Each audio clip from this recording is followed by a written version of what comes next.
Hello guys, here's Vivian. So many of you guys once asked me to film a tutorial for Luminkey Magger 68. Actually, no one asked me about the tutorial. Sad.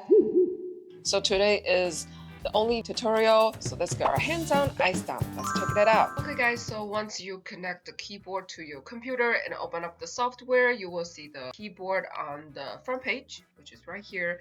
And so that's the remap section, and you can actually remap to any of the keys to any other keys if you wanted. For example, you can set the G to spacebar or enter or caps lock. It really depends on you need it. And they do have a multimedia option as well. So for some of the keys that you don't usually use, you can set it. But usually you listen to music or watch videos, then you can set it to the multimedia selection. There are some special like arrows function, lighting, micros, and mouse. So yes, you can set, for example, if you play some games and you need to click the mouse, left mouse for shooting, then you can set it in one of the keys.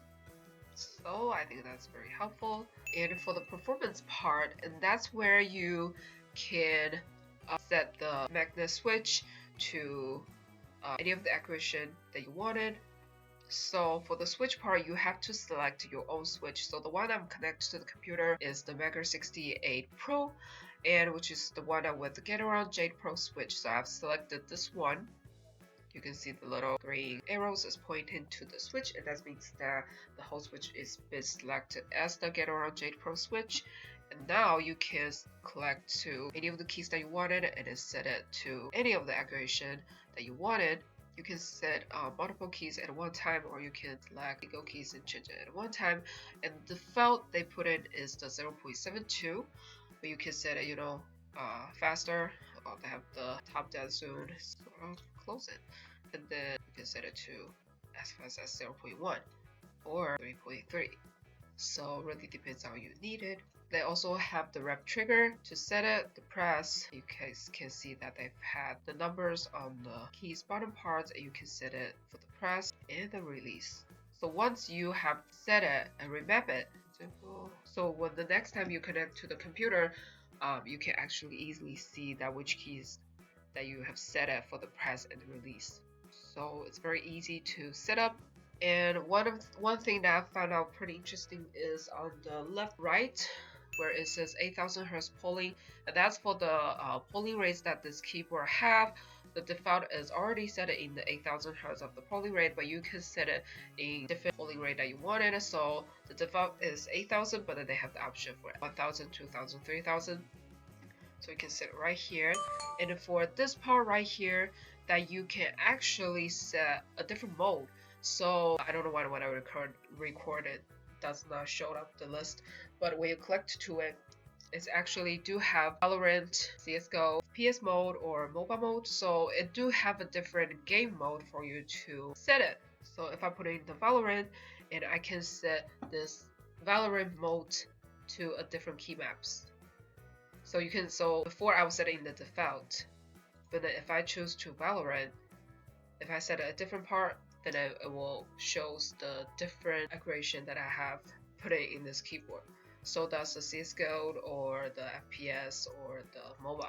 So you can select any of the mode that you needed. Okay guys, so on the advanced part, this part is which is very interesting. So we have on the performance, we have already set the weight or the accuracy force for the switch by itself. Now is that you can combine the keys to react when you press only one key. So what I mean is, first of all, the DKS key, let's press A as the key that we are trying to press. Continue, and you will see this really sort of confusing kind of key map. So what it means is if you press down only 1 millimeters, it will react as a key, and then when you continue press until 3 millimeters, it will react to a different key.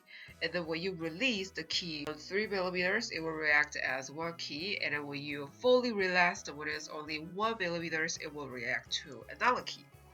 So what I mean is, first of all, let's connect them to each of them. So it's a 1 way connection, or you can set it by single as well. For example, you can set when you press 3 to be reacted to one key, or you can set it. Okay, you know what? Let's try this one first. So this one is Q, E, R.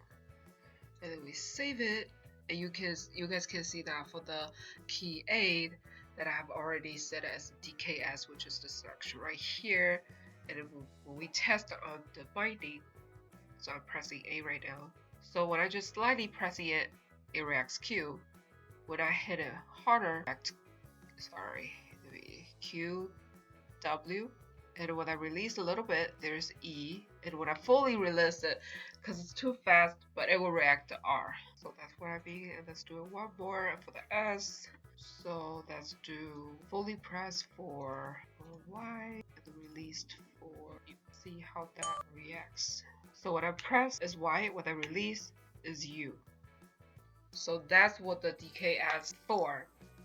And that's to combine. Okay, so now we are on the advanced for the empty part. So this part is first of all select a G. So you can actually make it to another key. First of all, if I press G, I want to make it as L. And when I hold it, I want to use as O. And then you can set the time when you hold it for the key to be react. So we save it. And when we're on the test binding, I press key, it shows L. When I hold it, it means I'm continually pressing the O. And that's for the MT, so pretty simple. And for the TGL part, I set the K. I'm just randomly setting the keys, guys, so don't mind me. So for the every section, they do have a little explanation for it, so you just need to, if you don't know what it is, you can actually just read this little instruction and you'll be understand what that part is. So okay, and I'll just set it as, just save it. So what it means is, once I press the K, it will keep typing J, and when I click it again, it will stop.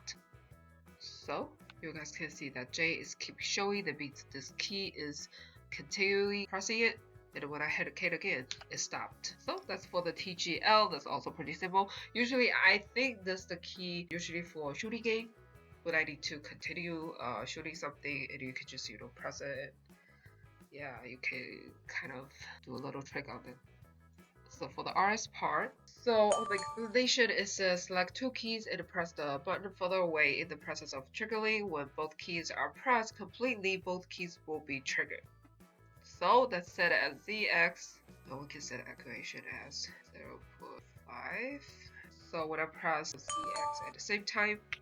Okay, so guys, for the RS part is, it says select 2 keys and press them both further away in the process of triggering. When both keys are pressed completely, both keys will be triggered. So let's set a ZX, and we can set activation point to 1, and have this little information right here telling you how the process is actually working. So we just save it. So when I press both of the Z and X, so whichever the X or Z is pressed further, if I press Z while I'm pressing the X further, the X will react right away. But if I'm continuing to press the Z, but if I release the X, the Z will reaction right away. Hope I explained it well, guys. It's kind of confusing, but if you play those shooting games or CSGO, you should know this key better. Like I'm pressing the Z, but I'm still on the middle of the way of pressing it, and I press the X harder. I'm continuing to press the Z, is in the middle way, and then I release the X, and the Z will react right away. Okay, so now we are on the CD, and that's the part. So over here it says refers to how handle the opposite direction while triggering the input. For example, if you press the right and left button at the same time, it will determine which input is triggered. So if I set the key 1 to the left, key 2 to the right, on the left little bar here, it do have, you can select which one you want the reaction. So last input priority or absolute priority, so the left key or the right key or natural. So let's set the absolute priority, so left. Save it. So if I press both left and right at the same time, so the left will be always pressed first. I don't know if this shows really well on the test finding. If if I set it to the left,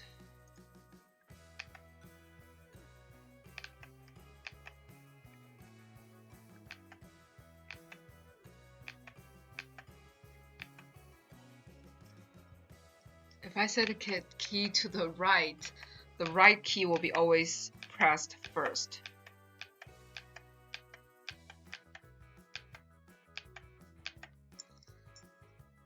So, hope I can explain everything well, guys. So that's the part you probably have to set it for your own needs for different game as well. Because some of it's probably for Valorant, some of it probably is for the mobile game. So it will be shown even better within the game. Okay, so now we are jumping into the micro part, and this part is much more simple. So you basically can record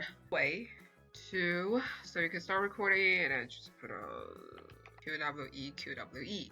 Stop recording, and you can set it as M1, just the micro one, and save it. And on the remap part, you can set I can set a Q to the micro M1. So when I press the Q, it will have the reaction of QWE. So which is pretty simple. And on the light part, we got rainbow here, and you can set it in different light mode. So we got a lot. You can customize your own as well. I like this one. I'm gonna keep this one, and then just some basic setting. Okay, guys, so that's everything for the software. Hope I explained it well. If not, please let me know in the comment. I will try my best to explain it. And hope you guys had fun with this software. If you play games, especially if you play a lot of different kind of games, this keyboard will really help you to provide your a better game experience, because you can set it in all different kind of settings and reaction for the keys and stuff. Okay guys, so that's everything for today's tutorial. If you find out this video helpful, please give me a thumbs up. If you do have any other questions, you can always leave the comment below. Till next time, hands on, eyes down. Let's keep on typing.